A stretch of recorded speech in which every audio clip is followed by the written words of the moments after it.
pledge allegiance to the flag of the United States of America and to the republic for which it stands, one nation, under God, indivisible, with liberty and justice for all. Lord, thank you for bringing us together this evening. Please watch over us and provide guidance as we come together as a council to make the best decisions possible for this community. Amen. Next leader. Roll call. Bechtel.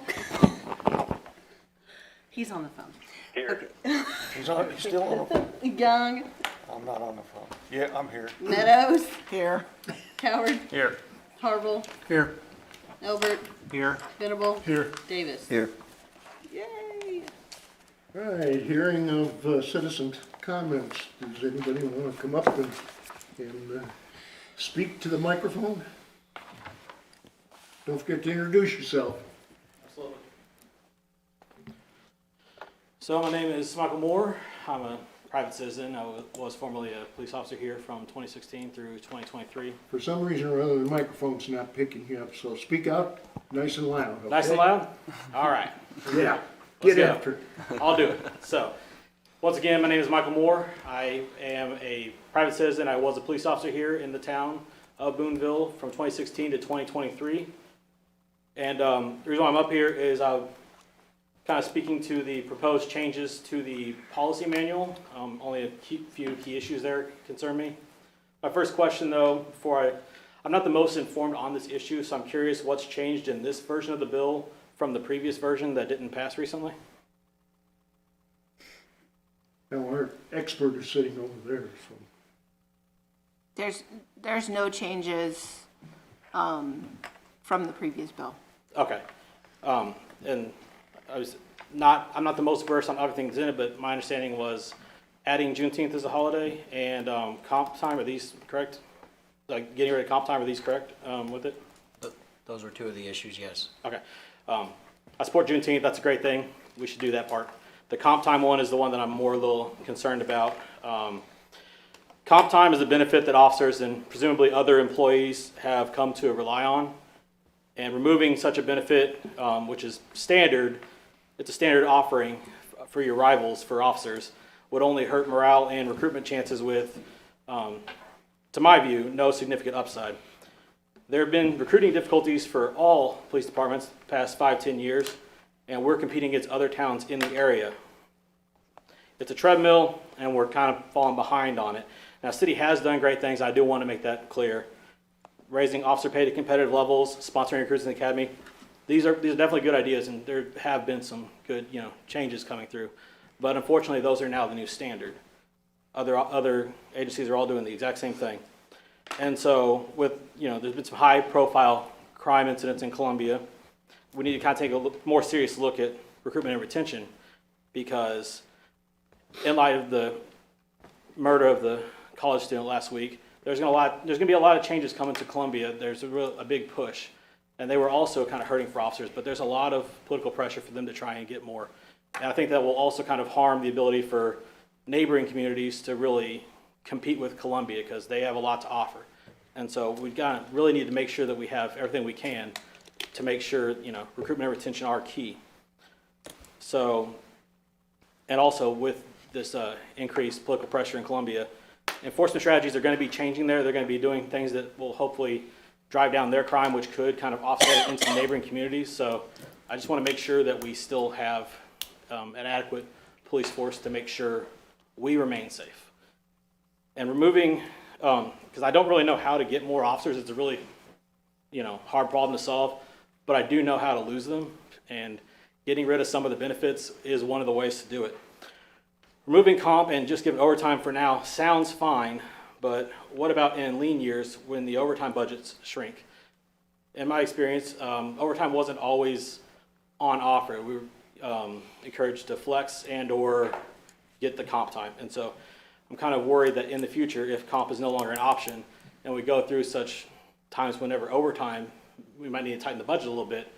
If overtime's not available as well, they might need to resort to flexing shifts around.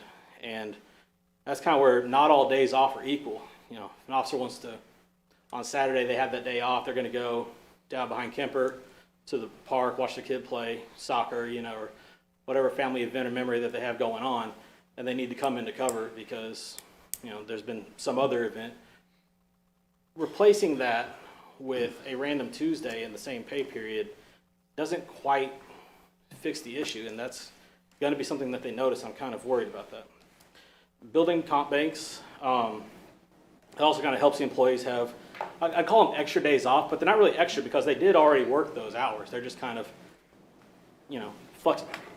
In a long-term flex, that's kind of the advantage of a comp. And so comp provides flexibility for times when the city is choosing to tighten the budget without it severely negatively affecting the officers.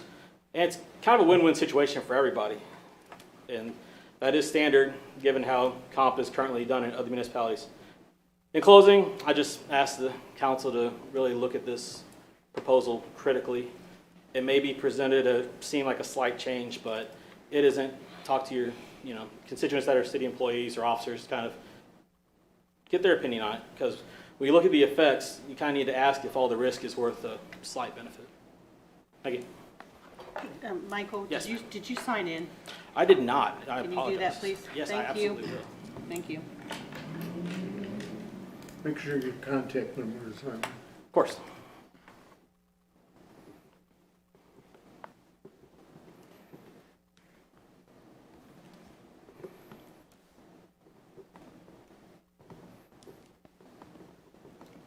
Thank you, Michael. Thank you all. Appreciate it. Thank you. Anyone else?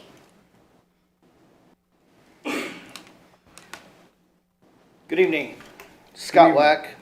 I'm a 23-year veteran of the Boonville Police Department. I was a little behind on playing catch-up. Unfortunately, I was absent the day that the changes were presented to the employees. And I got a lot of hearsay. I had to kind of get some information on my own. I'm just going to build on what Michael said about comp time. For 23 years, when I got here, we had comp time. It was made perfectly clear to me early on. I'm not saying it never happens, because there's always circumstances and situations where it does. But it was made clear to me, if I wanted to take a comp time and it left my shift short and caused another employee to have to come in and do overtime, I wasn't going to be approved for that comp time. So I understand the accrued liability over time, and I even see some downfalls to the city as far as that goes for a long-term employee such as myself. But at the same time, I don't understand the realized cost versus the absorbed cost. So if I take a comp day off, if I take 12 hours of my comp time off, I have two other gentlemen on my shift, and they have successfully handled the road without any problem. I'm just not there. Luckily, I work days. If they have any questions, if my corporal can't make a decision, which he's a long-term law enforcement veteran, we have the administration upstairs we can go ask typically, or we have a detective on call, which is part of that administration. So I have every confidence that my two guys, because we have a two-man minimum mandate, cover that. If I want a comp time day and someone calls in sick, and that requires someone to get overtime, city's losing out then. They're paying double for my hours. I get that. But that is generally avoided. Those are pretty few and far between in my experience. So as an absorbed cost versus a realized cost, I don't understand taking that perk to officers away. Because I can tell you no police officer got into this to get rich. There's plenty of people out here that make more money than we do. So that little bit of extra overtime that we may gain, I can tell you more officers, more often than not, value that time off far more than that overtime pay. Michael touched on a term that I want to make sure we make clear. He commented on banking hours. I have banked some hours. Have to double check. I'm somewhere around 60, 63 comp hours over my career. I know we've had employees reach huge amounts. And that was previous administrations not enforcing the comp time cap, et cetera. And I understand how paying that out suddenly when they decide to leave or retire can be a strain on a budget. But at the same time, it was already accrued. So banking hours, I see that as employees' proper management of time. There's another term that has been thrown around in conversations, and that's padding hours. Padding hours, that's theft of time, people. If there's theft of time and padding of hours, of comp hours, that's a management issue. I can tell you my two guys don't do it, and I only work my shift. If I can tell you the night shift before me, that sergeant usually doesn't leave until his guys leaves. So he doesn't let his guys do it. I can only speak to what I see. I can't speak to any other department. I can't even speak to two of the other shifts primarily inside my department because I don't see them. But it is few and far between padding hours. And padding hours, in my opinion, is a theft of time. It's a disciplinary action, if not a theft charge in and of itself, just like theft of services. I don't see it. I haven't ever had to report it. I've heard about it, rumor, but again, I'm not direct witness to it. I haven't been able to enact on it. That goes along with the recruiting point that Michael was making. If someone comes into our agency and realizes that they only get overtime, and I have a whole theory of what can happen down the road, I'll be more than willing to discuss one-on-one. I don't want to put it out there. I don't want to give anybody ideas, but I see it being a slippery slope to lose comp time. Especially, I understand new officers are getting 40 hours vacation right off the bat. Hurts a little bit because I've been here a while. Where's my 40 hours? But I get it. It's a change. But at the same time, if officers have to manage their vacation time to get time off, I don't know everyone here very well, but you have kids, recitals, kids' activities, ball games, etc. If we have to micromanage our vacation time, especially a new officer in the beginning, even with that extra 40 hours, it makes taking a vacation tough. Because new officers, they make that change, and unless they came from a really well-paying job to begin with, or they have a really well-paid spouse, it's hard for them to earn that money, build it up, and have the time at the same time. It's a challenge I had. Again, I can only speak to what I've dealt with and somewhat of what I've been told directly. Another advantage I have on day shift is I'm not the only employee in the police department, and I am not the only employee of the City of Boonville that does not like this idea.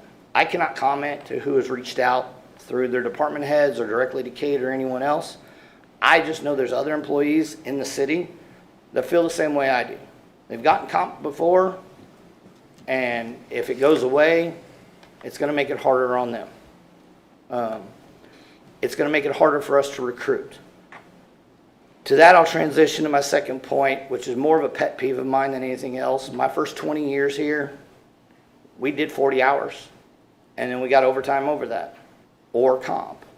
Also, for that first 23 years, it was always comp, comp, comp, comp. Certain points of the year, we would be told, again, previous administrations, no more overtime this year, no more overtime this year. Or a department head would say, we can't pay overtime for that. Now, all of a sudden, the city wants to turn around. Again, a new administration, and I don't expect this administration to answer to me. I'm just an employee. But I bring this up because the last meeting it was discussed that there are these certain points that could be discussed between the first and second reading. So as a city council, these are some of the questions I, as not only an employee but a resident, hope to retire soon, will be asking to have a clear understanding of this comp time issue. To the recruitment side, Fair Labor and Standards Act has an aggregate number of hours for law enforcement and fire. I understand that, federal law. The issue with that is that just like when I got here, that was here when I got here 20 years ago.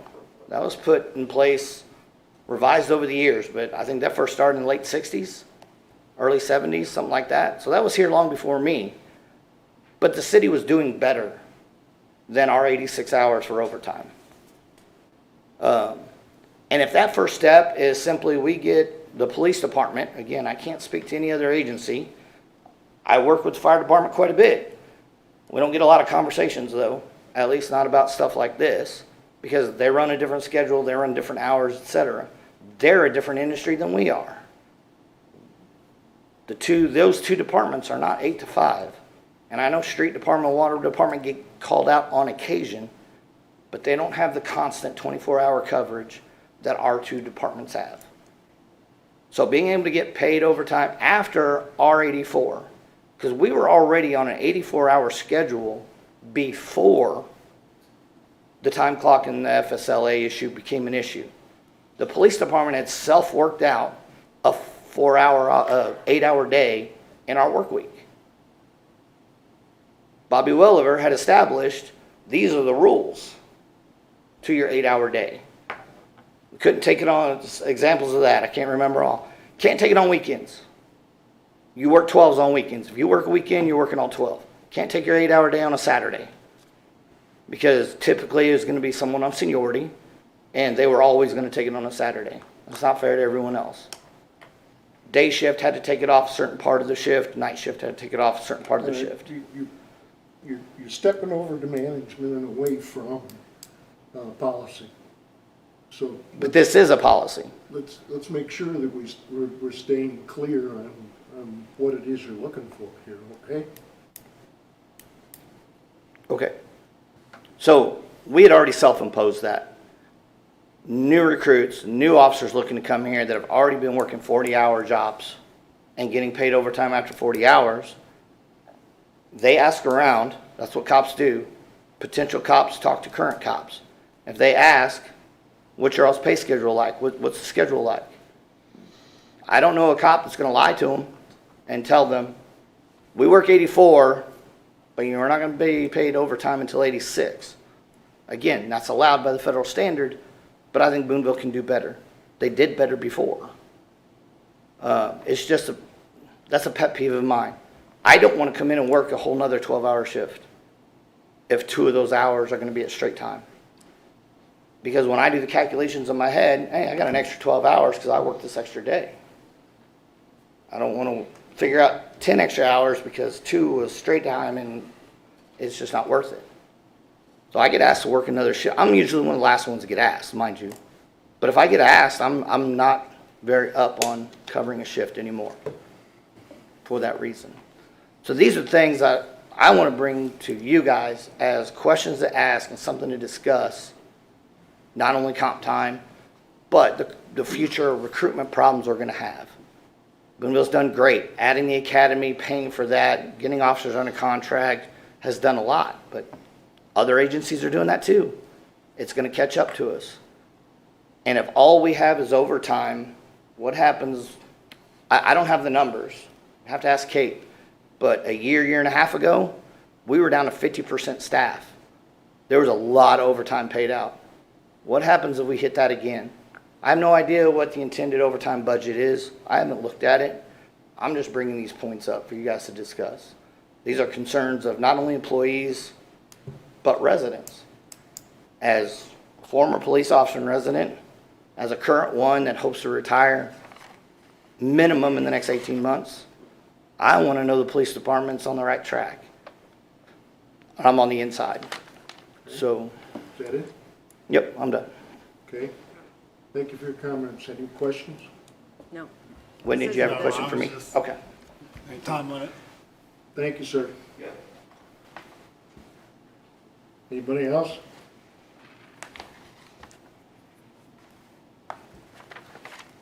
Okay, approval of the minutes of the September 15th meeting. Any changes or corrections? They will stand as submitted.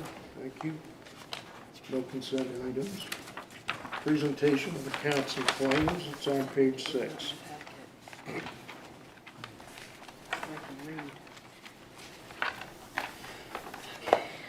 Ordinance appropriating money. Be it ordained by the council of the City of Boonville, Missouri, the City of Boonville as follows. Section 1, for the purpose of paying salaries in various accounts against the City of Boonville, which have been allowed by the council at the regular meeting thereof on October 6, 2025, the sum of $771,490.34. General Fund, $273,992.36. Sanitation, $11,241.42. CIP tax, $117,343.59. Waterworks, $149,680.28. Capital projects, $0.00. Wastewater, $111,349.16. Tourism, $7,216.94. Gaming, $80,124.50.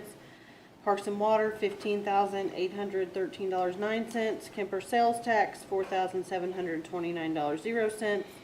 Economic Development Projects, $0.00. Section 2, the accountant is hereby authorized and instructed to draw checks from the respective city bank accounts in favor of the persons whose salaries and accounts have been allowed as above, amounting to $771,490.34, being the total amount of money being appropriated.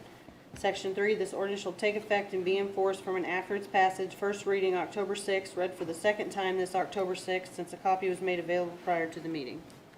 Second reading, title only. Ordinance appropriating money. Mayor, I make a motion that we approve this ordinance. Thank you. Is there a second? Second. I'm sorry. Got a motion and a second. Questions? Yes, Susan. Roll call. Bechtel? Is he still there? Yes. Oh. Young? Yes. Meadows? Yes. Coward? Yes. Harville? Yes. Elbert? Yes. Venable? Yes. Davis? Yes. Item 7, unfinished business. Second reading of bill number 2025-018, amending chapter 21, solid waste disposal. It's on page 7. On page 7. An ordinance of the City of Boonville, Missouri, amending Chapter 21, Water, Sewers, and Solid Waste Disposal, providing an effective date therefore, and repealing all ordinances in conflict with this ordinance.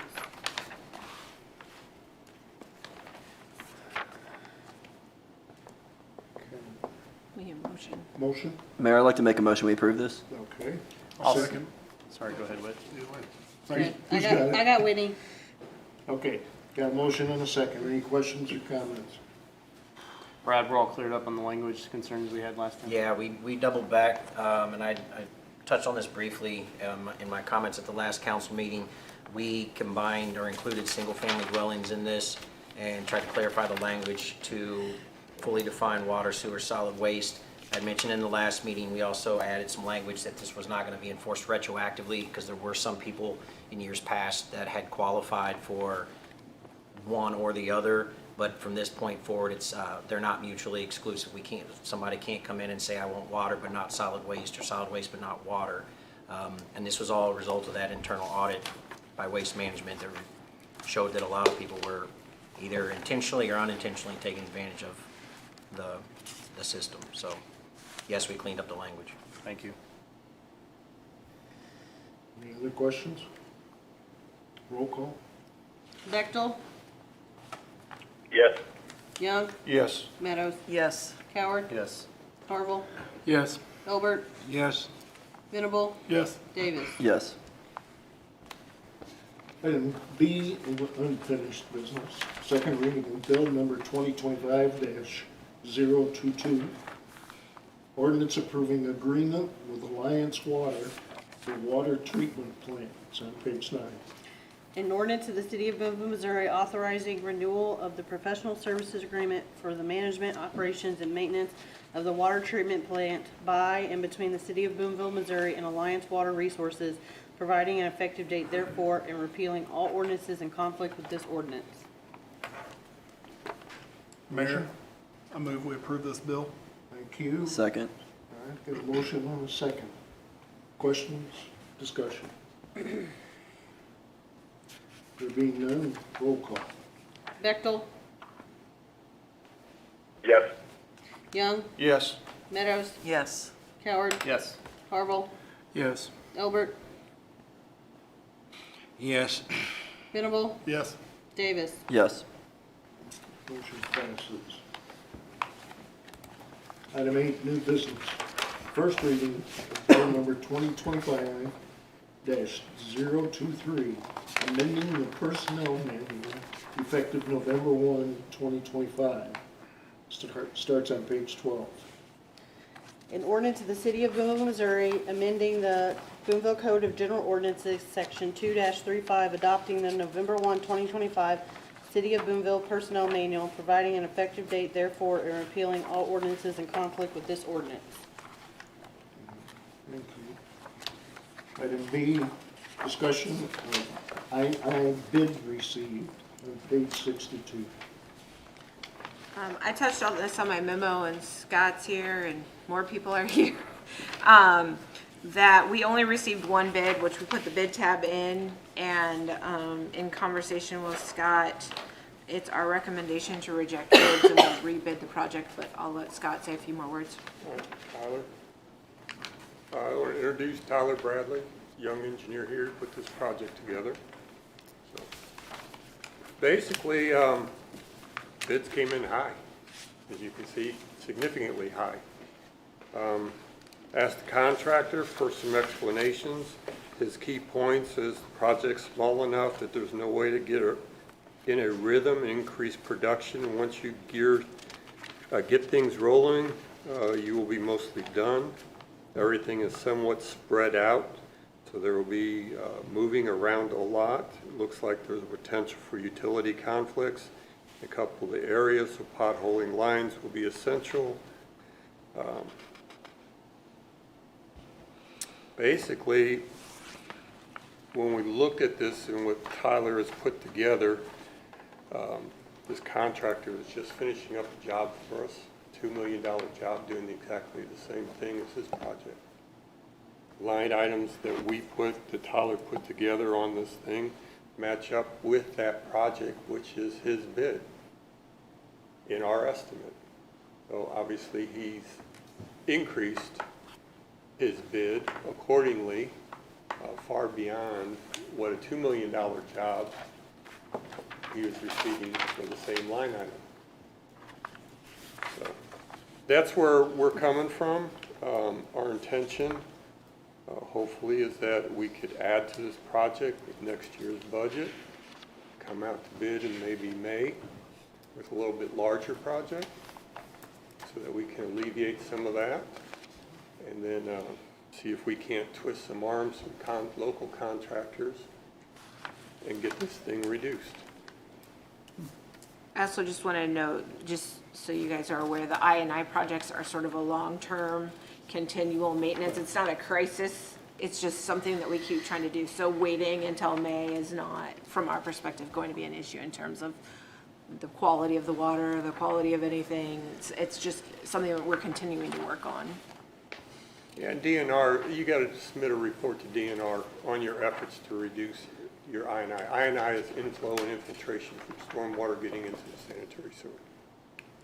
And our action is just to not act. Pardon me?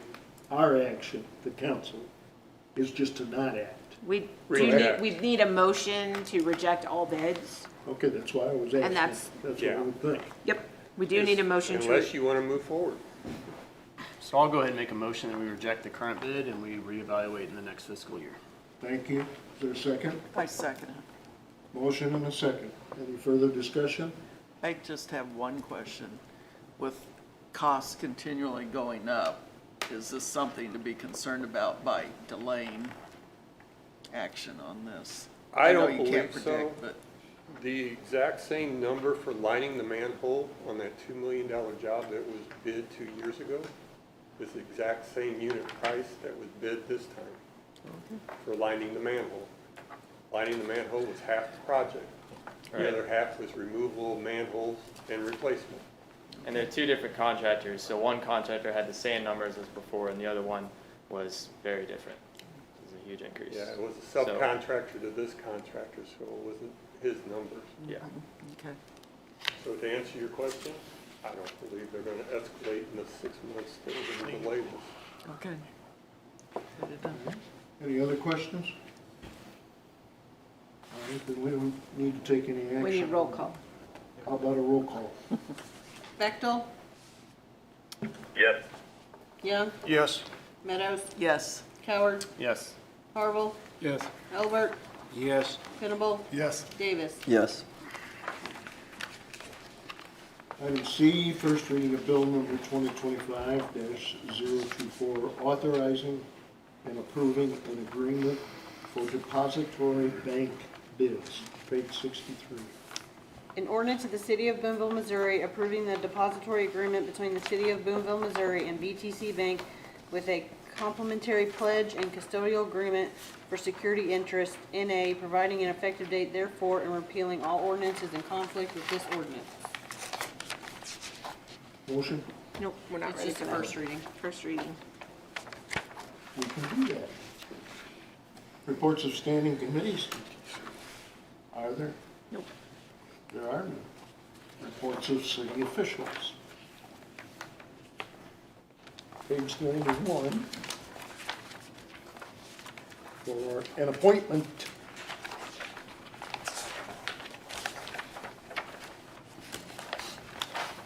Could I have a motion to appoint Peggy Kearney to the Boonville Housing Authority Board? Mayor, I'd like to move we appoint her. Second. Who's up? Who's up? Oh, we have a motion and second. Thank you for that fast reaction. Questions or comments? Roll call. Bechtel? Definitely. Young? Yes. Meadows? Yes. Coward? Yes. Harville? Yes. Elbert? Yes. Venable? Yes. Davis? Yes.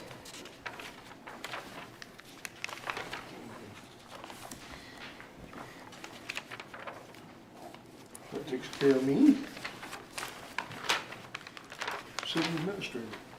Just a couple things. So one, just some brief updates on projects. So if you're out and about, the water and sewer work began today and they're on Ream Street. So if you go over there, that work has started. So that project is underway. The YMCA locker rooms are open. So if you haven't been down there, you should go check it out. It looks really nice and it feels like a totally different building. And also the demolition has begun from the contractor, from Chris Ailes on the demolition at A&D. So he has begun some of his preliminary work. They're not quite done with the cleanup. They still got to get some clean wipe samples, which is very difficult to achieve. They'll get there. It's just you clean and then you hope they come right away, right behind you, so that the dust doesn't make you fail the wipe samples. So, but nonetheless, Chris Ailes has some money that he needed to spend to keep his tax credits like still in good standing. So he has started doing demolition. So if you're interested in any of those are some things that are happening around town, so that's exciting. The Cooper County Public Water Supply, we finally reached a number with Cooper County Water Supply, and what is the, I already forgot. Huh? 38,000, yeah, so that's to buy out the water district for Kim Brady. We have to do that by law. We have to compensate their lost revenue. Brad is working on that agreement right now. Kim Brady, Jeff did a bunch of work with her this week and last week while I was gone to make sure that they understood what their requirements and obligations were to come into the city in terms of the water portion and where we're connecting. And we're all on the same page. So at the next council meeting, we'll have the final reading on the annexation of Ballpark Central, and then also the first reading of the buyout with the water district. So this is a good step forward, and we're grateful to the water district for sort of agreeing to move forward on that project. I think it's good for us and good for the county and good for economic development. So that is, you'll see those things happening. If you're curious, if you've been out there, she's got turf out there, so she's also moving full steam ahead with her project.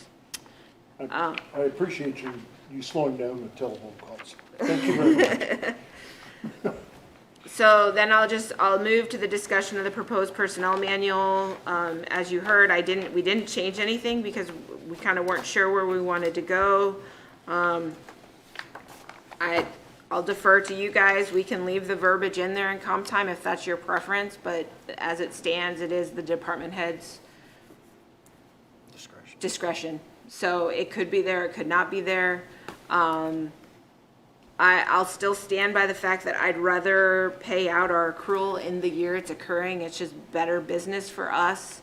I would defer to Randy. He can talk about our current recruitment and retention efforts and where we are in terms of number of officers, if you guys have questions about that. And we, like I said originally, we did add the week of vacation plus the winter break leave. And we also, when we did the maybe 2 iterations or 3 iterations ago, we gave people the flexibility to take up to a quarter hour. So if you did want to go see your kid's soccer game for 35 minutes, you could go take 45 minutes off of a vacation and do that. So I think in terms of all Randy talk, but I know personally in terms of the question about cutting overtime, we've never done that as far as I know. When we need people, we've always had coverage and we always allow overtime. I know there were some questions about budgets, and as you guys know, who've sat around the table, we plan for what we hope, and sometimes what we hope isn't what it looks like at the end of the year, but we try our best. And so I try not to get real worried about each specific line item. I sort of tend to look at the fund as a whole, and I guess what I've learned from Earl and what I've learned from my time since I've been here in this seat, that generally it's high on one side and low on one other side, so it's sort of like the general fund tends to balance itself out. The fire department has less overtime and the police department has more, and it sort of all is fine. And I try to do right by what I think is beneficial for the employees, and I also think I just wanted Randy to come up and talk about our switch to the 12-hour shifts, because I think that was not a unilateral decision on our part. I know we talked with the department when we moved to that, so. I think we've been on the 12-hour shift now for 5 or 6 years anyway. And the problem with that, we used to rotate, and you can never get used to sleep. You work day shift, then you go to midnights, then you go to evenings. It's 8-hour shifts, and you rotate it every month. So we threw out the idea of working 10 hours. Well, we're not big enough department to do the 10, so if we want to do anything, we had to try the 12. We did it. A few of them kind of at first didn't like it, but now the majority of people like it because it's a rotating shift where they get every other weekend off. 1 week they work 5 days. The following week is their short week. They work 2 days. So you can take a vacation comp or whatever, 2 days comp, and you have 7 days off.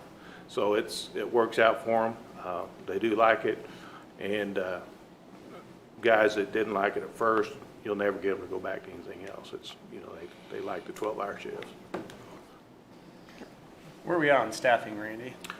Staffing, we've got actually 2 in school and training, and they'll be getting out sometime in December. I've got 1 lined up to go, and he would be probably starting in January, and that would leave me with 1 open spot at that point. So we're kind of getting back up to full par now. Which is 16 officers? How many? We have a total of 23, but that's counting the SROs. Okay. So what about the comp time? I mean, 2 guys got up and had concerns about that. Are you totally going away with the comp time? That was our proposal, was to eliminate it. But actually, comp time is 1 day for 1 day, right? No, it's 1.5. They get the same overtime calculation. They get 1.5 days, okay. Yeah, Yeah. I figured a time and a half. Okay. So you said comp time, they had to take 2 days. So if you take the comp time away, they got to use their vacation time? Is that what you're saying? If there's no comp, they have to use something for those days, They have to use, yes. so they have to use their vacation Yes. time. I mean, I guess I was kind of blindsided. I thought the 2 big issues in the manual was actually the added of the holiday and then the change of actually instead of department heads, anybody could suggest somebody for drug testing. I thought that was the two big issues. So to me, I went through the manual again, and instead of overtime / comp time discretion, we're dropping comp time.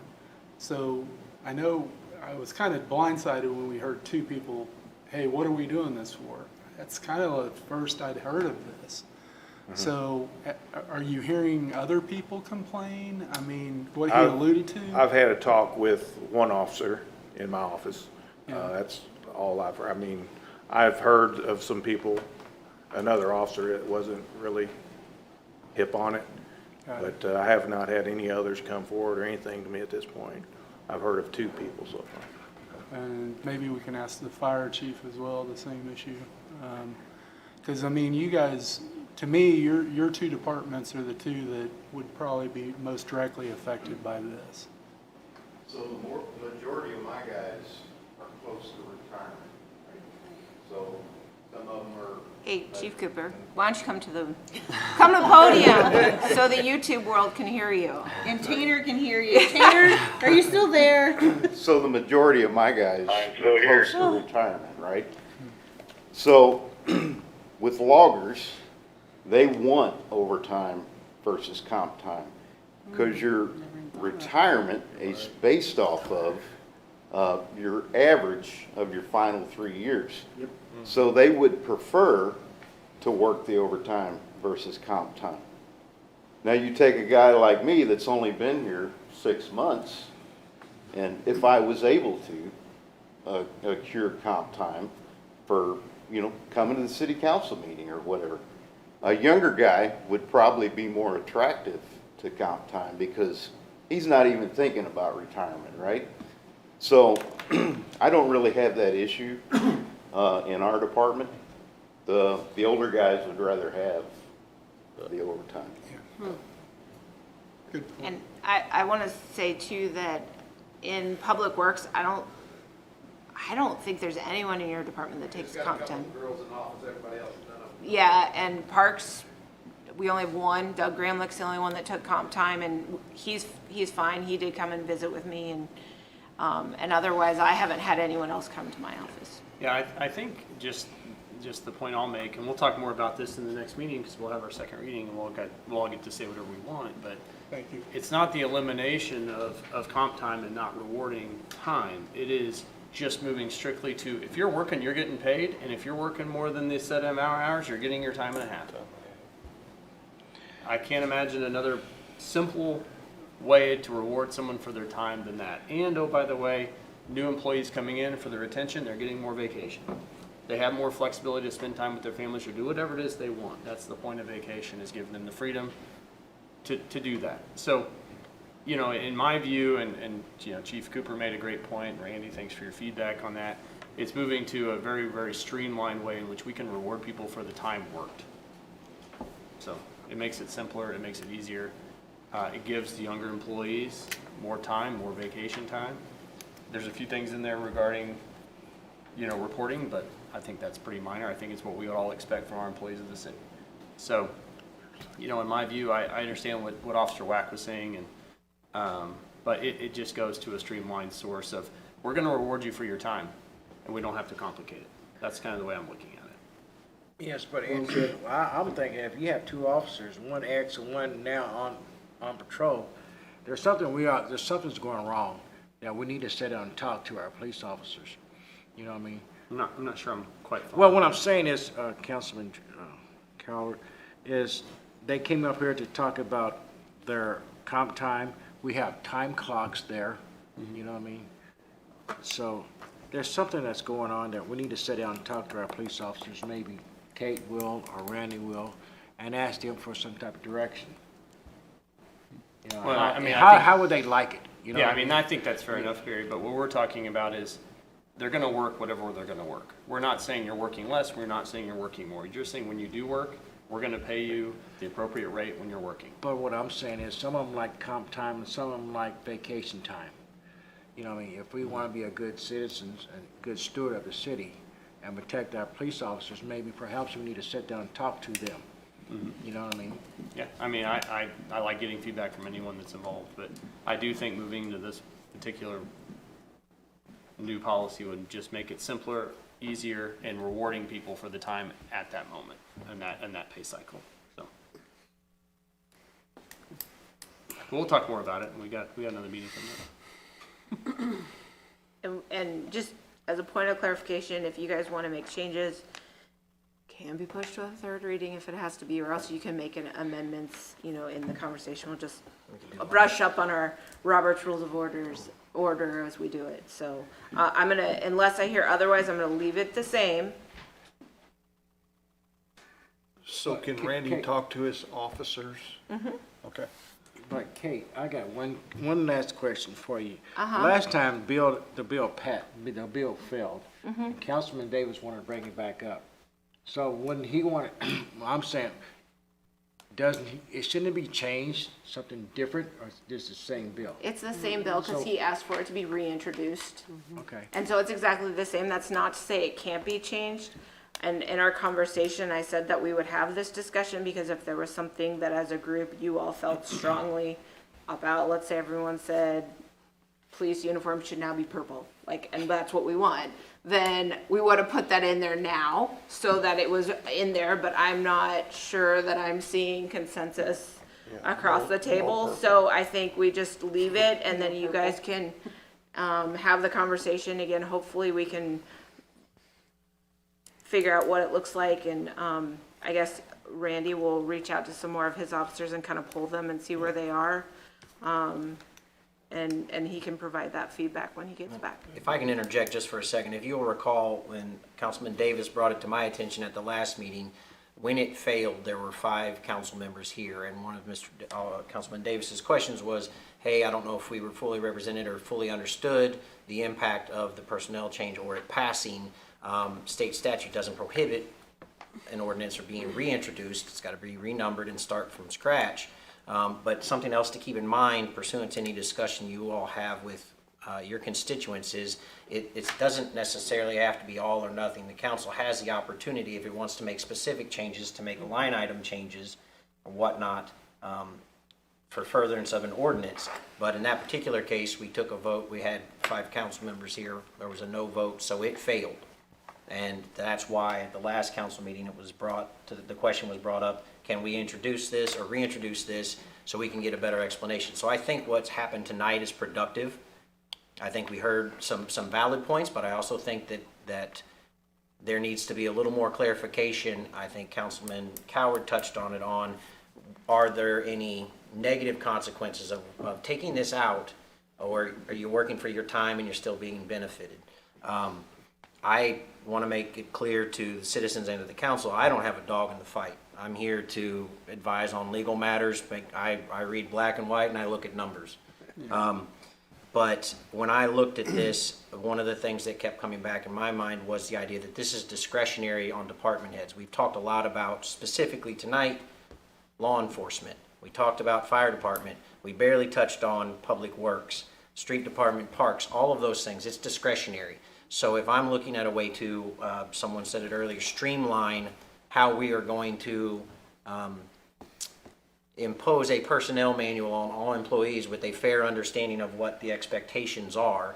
And Cy, I touched back on what you had. We had a problem last year with testing for any potential substance use or whatnot. Yeah. That was important to me when we revisited that. And I thought that was the biggest bone of contention. But, Yeah.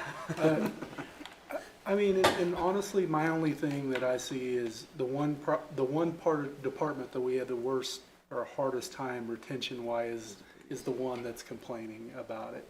And to me, if it is something, I don't have a bone, I don't have a dog in the race either. Don't really care. It's either paid time and a half or compensation time. If they're asking for it and it sounded like they were asking for it, then why not strike it and just go forward with all the other changes, but give them the compensation or the overtime pay. So Yeah, and again, I mean, this is corollary, but not exactly relative to this discussion, but Boonville Police Department invests a lot of money into our incoming officers and our new hires, and we pay for their training. And Again, this isn't directly relative to this issue, but we've had in the last 24 months, 3 different officers that we've paid for their training. We've hired them, they've started, they've quit. Yeah. And we are holding the bag on that. And then it falls on my desk to say, how can we go get reimbursed for our investment in our officers? Now, these are 3 anomalies, but they are situations where, from a budgetary standpoint, we are now at a deficit because we've spent the money and we don't have the officers on the street that we paid for their training. So we have to reconcile some of those issues when we look at this personnel manual. I'm working on that for maybe next year. How do we move forward with that? So there are a lot of moving parts in this equation, and so I encourage the council members to talk to their constituents, to follow up with Chief, to talk to Chief Tim and any other department heads and kind of get how they're feeling on how they plan on imposing this change in the personnel manual if it were to pass.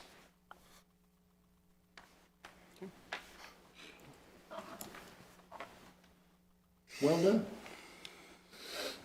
We're just now to you, Amber. Oh, I have nothing. And even if I did, we're skipping over All right right. now. I'm good. You can never develop it. Good evening, Mayor, Council. My report is in your packet, and if you have any questions, of course, I'll be happy to answer them. Just to draw out a couple things. First of all, there continue to be some headwinds in our sales funnel, if you will, of economic development projects, and those are primarily, and this is nationwide, not just in Boonville, Missouri. But there continues to be some constraints in projects largely around our public policy around foreign trade and the uncertainty that's in that, as well as foreign direct investment, as well as energy availability. The energy availability question is more relevant here in the state of Missouri than maybe elsewhere in the nation, but the Missouri partnership that represents the state of Missouri outside the state of Missouri on these projects have told me that their inquiries have dropped to almost nil, which means that ours dropped to almost nil because of these 2 issues. So as soon as there's some certainty in those things, hopefully that pipeline will reopen. Just to make you aware that that's one piece. However, we do have some projects that are advancing, and I'm not here to make an announcement yet tonight because it's too early, but you're going to start seeing some activity bubble up through planning and zoning as such, as some projects that are going to come to fruition in town that I think we'll all be proud about when it's time to announce those. I have, as you know, we've put out a hotel, feasibility study. Feasibility wasn't coming to me. We had a hotel feasibility study performed. We've hosted one potential hotel developer. They are putting together some numbers and thinking about if or not they see Boonville as a prospect for them. And we have another one that isn't yet scheduled, but should be here sometime this month or next. So we're actively marketing that. And that is for the site we're actively marketing is at the corner of 87 and I-70 by the golf course. Our entrepreneurial support, or request for entrepreneurial support, is kind of trending up. I've had several folks in the office, so I'm happy to help. These are very early stage entrepreneurs that want to do good things in the community, so that's kind of fun. And then lastly, the BCDC is totally remaking its website, and we're in the final stages of finishing that, and that should be published here fairly quickly. So if you have any questions, I'm happy to answer. Jim, I got one. You're talking about the energy issues we have in Missouri. What separates us from other states around us? Like, can you expand on that? So, I'll be over my skis, but I'll try and explain it. So the way it was, so I attended the governor's conference on economic development and attended the session on energy. And so what's driving demand is data centers. So Missouri's generation capacity, and this is the investor-owned utilities as well as the co-ops, has been stagnant. So our generation capacity as a state has been stagnant or falling over the past 25 years. And why falling is because of the energy, we all have LED light bulbs now instead of incandescent and those kinds of things. So it was, our base generation was trending down. because of the data center demand that the entire country is seeing, and Missouri as well, is that Ameren's, so Ameren is the one that put out numbers. Their request for energy quadruple their current generation capacity. Say that again. So their requests for energy have quadrupled in the last 2 years. And you don't build a power plant overnight. So all the places that do have capacity, those capacities are being taken up. Quite a few, so the eastern side of the state, if you follow it in St. Charles, a data center project, they weren't happy about that location and a variety of other reasons, but Ameren was a potential supplier for that, and ultimately that didn't come to fruition. On the western half of the state, Kansas City has 3 multi-billion-dollar projects underway, and the reason that Kansas City's been able to do that is because the Evergy, the Ameren-like utility that's on that side of the state that's in Kansas and western Missouri, eastern Kansas, western Missouri, built generation capacity in eastern Kansas that they can ship across the state line and support these projects in Kansas City. So, and here we're in the middle, but those are the projects that are taking up all the available energy, and it's squeezing out available energy for traditional manufacturing is actually what's happening currently. So for something like a distribution center, the main constraint here, or anywhere, is the amount of power consumption in which they require. Is that fair? A distribution center or a data center? I'm sorry, a data center. Yeah, so there's 2 constraints. One is available potable water and energy.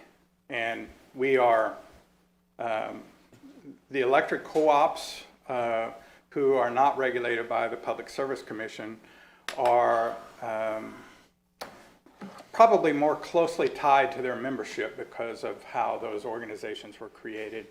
They don't seem to be overly thrilled about supplying data centers. The investor-owned utilities are, but we're kind of at the far end of Ameren's infrastructure, and I believe we don't have the transmission capacity around here that's Ameren supplied. Still over my skis, but that's how I understand it. That's helpful, thank you. All right, thank you. Thank you, sir. Any miscellaneous? Motion? Motion to adjourn. Second. All in favor, stand up and leave.